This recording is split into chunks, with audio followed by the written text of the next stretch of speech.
ಈ ಬಾರಿಯ 11ನೇ ಅಂತಾರಾಷ್ಟ್ರೀಯ ಯೋಗ ದಿನಾಚರಣೆ ಕಾರ್ಯಕ್ರಮಕ್ಕೆ ಮಂಡ್ಯ ಜಿಲ್ಲೆಯಲ್ಲಿ ಸಕಲ ಸಿದ್ಧತೆ ಮಾಡಿಕೊಳ್ಳಲಾಗುತ್ತಿದೆ. ಈ ಹಿನ್ನೆಲೆಯಲ್ಲಿ ಕರಪತ್ರಗಳನ್ನು ಹಂಚಿ ಯೋಗ ದಿನಾಚರಣೆ ಯಶಸ್ವಿಗೊಳಿಸಲು ಯೋಗಪಟುಗಳು ಸಜ್ಜಾಗಿದ್ದಾರೆ. ಈ ಕುರಿತು ಇಲ್ಲಿದೆ ಒಂದು ವರದಿ.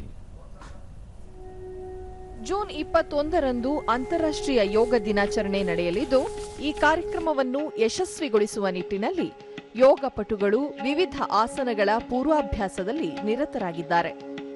ನುರಿತ ಯೋಗ ಶಿಕ್ಷಕರು, ವಿದ್ಯಾರ್ಥಿಗಳು ಸೇರಿದಂತೆ ಹಿರಿಯ ನಾಗರಿಕರಿಗೆ ಯೋಗದ ಆಸನಗಳ ಬಗ್ಗೆ ಮಾಹಿತಿ ನೀಡಲಾಗುತ್ತಿದೆ. ದೈಹಿಕ ಹಾಗೂ ಮಾನಸಿಕ ಆರೋಗ್ಯದ ಸದೃಢತೆ ಕಾಪಾಡಿಕೊಳ್ಳಲು ಯೋಗ ಸಹಕಾರಿಯಾಗುವ ಕುರಿತು ಜನಜಾಗೃತಿ ಮೂಡಿಸಲಾಗುತ್ತಿದೆ.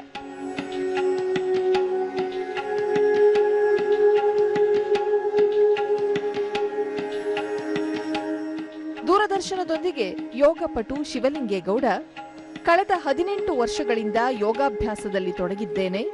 ಯೋಗಾಭ್ಯಾಸವನ್ನು ರೂಢಿಸಿಕೊಂಡ ನಂತರ ಮಧುಮೇಹ, ರಕ್ತದೊತ್ತಡ ಸಮಸ್ಯೆ ಕಡಿಮೆಯಾಗಿದೆ ಎಂದು ಅಭಿಪ್ರಾಯಪಟ್ಟರು. ನನಗೆ ಭಾಳ ತೊಂದರೆ ಇತ್ತು, ಕಾಯಿಲೆಯಲ್ಲಿ ಶುಗರು ಮತ್ತು BP ಇತ್ತು. ಇವತ್ತು 18 ವರ್ಷದಿಂದ ಮಾಡ್ತಾ ಇರೋದ್ರಿಂದ ಯಾವ ಕಾಯಿಲೆನೂ ಸದಾ ಇಲ್ಲ. BP-ಗೂ ಮಾತ್ರೆ ತಗೋತಾ ಇಲ್ಲ, ಶುಗರ್ಗೂ ಮಾತ್ರೆ ತಗೋತಾ ಇಲ್ಲ. ಯೋಗದಿಂದ ನಮ್ಗೆ ಆರೋಗ್ಯ ಸುಮಾರು 63 ವರ್ಷ ಆಗಿದೆ. ನನಗೆ ಇಲ್ಲಿವರೆಗೂ ಯಾವುದೇ ಥರದ ಕಾಯಿಲೆ ಕಬಾರಿ ಯಾವುದೂ ಬಂದಿಲ್ಲ. ಇನ್ನೋರ್ವ ಯೋಗಪಟು ಮಾಲತಿ, ಯೋಗಾಭ್ಯಾಸ ಅಳವಡಿಕೆಯಿಂದ ದೈಹಿಕ ಮತ್ತು ಮಾನಸಿಕ ಆರೋಗ್ಯ ಕಾಪಾಡಿಕೊಳ್ಳಲು ಸಹಕಾರಿಯಾಗಿದೆ ಎಂದು ತಿಳಿಸಿದರು. ನಾನು ಸುಮಾರು 15 ವರ್ಷದಿಂದ ನಾನು ಯೋಗ ಕ್ಲಾಸ್ಗೆ ಬರ್ತಾ ಇದ್ದೀನಿ. ನನಗೆ ತುಂಬ ಮೈಗ್ರೈನು, ತಲೆನೋವು ತುಂಬ ಎಲ್ಲ ಇತ್ತು. ನಾನು ಇಲ್ಲಿ ಬಂದು ಯೋಗ ಕಲಿತ ಮೇಲೆ ತಲೆನೋವೆಲ್ಲ ತುಂಬ ಕಡಿಮೆ ಆಗಿದೆ. ಮತ್ತು ವೆರಿಕೋಲ್ಸ್ ವೈನ್ಸು ನನಗೆ ತುಂಬ ಇತ್ತು. ಆ ವೆರಿಕೋಲ್ಸ್ ವೈನು ಸರ್ ಹೇಳ್ಕೊಟ್ಟಂಗೆ ನಾನು ಯಾವ ರೀತಿ ಅದು ಆಸನ ಮಾಡ್ತಾ ಇದ್ದೀನಿ, ಅದರಿಂದ ವೆರಿಕೋಲ್ಸ್ ವೈನ್ಸು ತುಂಬ ಕಡಿಮೆ ಆಗಿದೆ ನನಗೀಗ.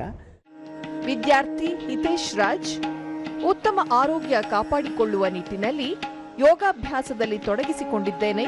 ಇದರಿಂದ ಓದಿನ ಕಡೆಗೆ ಆಸಕ್ತಿ ವಹಿಸಲು ಪೂರಕವಾಗಿದೆ ಎಂದರು.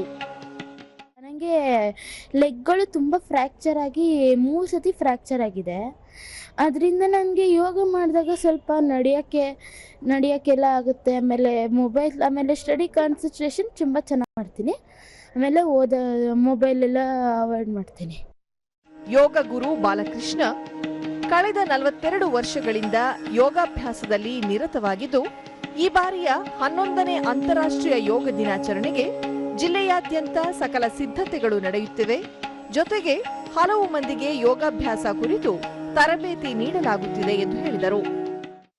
1983ರಲ್ಲಿ ನಾನು ಯೋಗವನ್ನು ಪ್ರಾರಂಭ ಮಾಡಿದ್ದು. ಇಲ್ಲಿವರೆಗೂ ಸತತವಾಗಿ ಮಾಡ್ಕೊಂಡು ಬರ್ತಾ ಇದ್ದೀನಿ. ಹಾಗೆ ಒಂದು 15-20 ವರ್ಷದಿಂದ ಎಲ್ಲ ಕೆಲವು ಯೋಗಪಟುಗಳಿಗೆ ಶಿಕ್ಷಣ ಹೇಳ್ಕೊಡ್ತಾ ಇದ್ದೀನಿ. ತುಂಬ ಚೆನ್ನಾಗಿ ಕಲಿತಾ ಇದ್ದಾರೆ ಎಲ್ಲರೂ. ಈಗಿನ ಸಮಾಜ ಭಾಳ ಅನಾರೋಗ್ಯದಿಂದ ನರಳುತ್ತಾ ಇರೋದ್ರಿಂದ ಈಗ ಆರೋಗ್ಯಕ್ಕೆ ಯೋಗಾಸನ ಬೇಕೇ ಬೇಕು. ಅಂತಾರಾಷ್ಟ್ರೀಯ ಆಯುರ್ವೇದ ಹಾಗೂ ಯೋಗ ಸೆಂಟರ್ನ ನಿರ್ದೇಶಕ ಡಾಕ್ಟರ್ ಮಂಜು ಪ್ರಸಾದ್, ಈ ಬಾರಿಯ ಅಂತಾರಾಷ್ಟ್ರೀಯ ಯೋಗ ದಿನಾಚರಣೆ ಹಿನ್ನೆಲೆಯಲ್ಲಿ ಯೋಗದ ಮಹತ್ವವನ್ನು ಮನವರಿಕೆ ಮಾಡಿಕೊಡುವ ಉದ್ದೇಶ ಹೊಂದಲಾಗಿದೆ. ಈ ನಿಟ್ಟಿನಲ್ಲಿ ತಮ್ಮ ಸಂಸ್ಥೆಯು ಕೈಜೋಡಿಸಿದೆ ಎಂದರು. ಯೋಗ ಜಾಗೃತಿ ಅಭಿಯಾನ ಎಷ್ಟು ಅವಶ್ಯಕತೆ ಇದೆ ಅಂತ ತಿಳ್ಕೊತಾ ಇದ್ದೀವಿ. ಯಾಕೆಂದರೆ ರಾಜ್ಯ ಮಟ್ಟದಾಗಲಿ, ರಾಷ್ಟ್ರ ಮಟ್ಟದಾಗಲಿ, ಈವನ್ ಹೋಬಳಿ ಮಟ್ಟದಲ್ಲೂ ಕೂಡ ಯೋಗ ಜಾಗೃತಿ ಅಭಿಯಾನಗಳು ನಡೀತಾ ಇದೆ.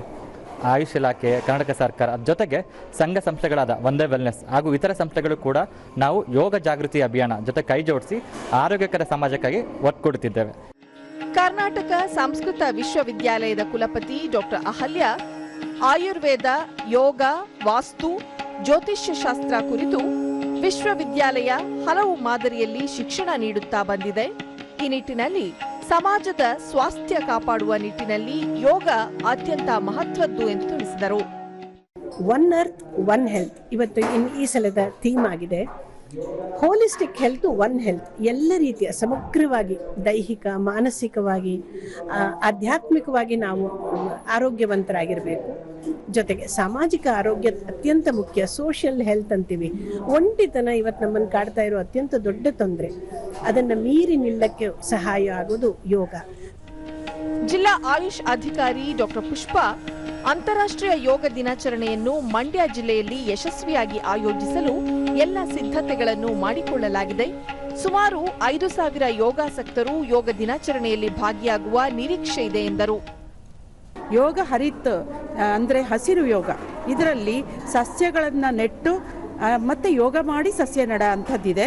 ಇದನ್ನು ಅರಣ್ಯ ಇಲಾಖೆಯ ಸಹಯೋಗದೊಂದಿಗೆ ಆಚರಿಸುವವರಿದ್ದೇವೆ, ಗಿಡಗಳನ್ನು ನೆಟ್ಟು. ಒಟ್ಟಾರೆ ಯೋಗದಿಂದ ಮಾನಸಿಕ, ದೈಹಿಕ ಹಾಗೂ ಆಧ್ಯಾತ್ಮಿಕವಾಗಿ ಸದೃಢರಾಗಲು ಸಾಧ್ಯ ಎಂಬುದನ್ನು ಇತ್ತೀಚಿನ ವರ್ಷದಲ್ಲಿ ಅರಿತುಕೊಳ್ಳುತ್ತಿದ್ದಾರೆ.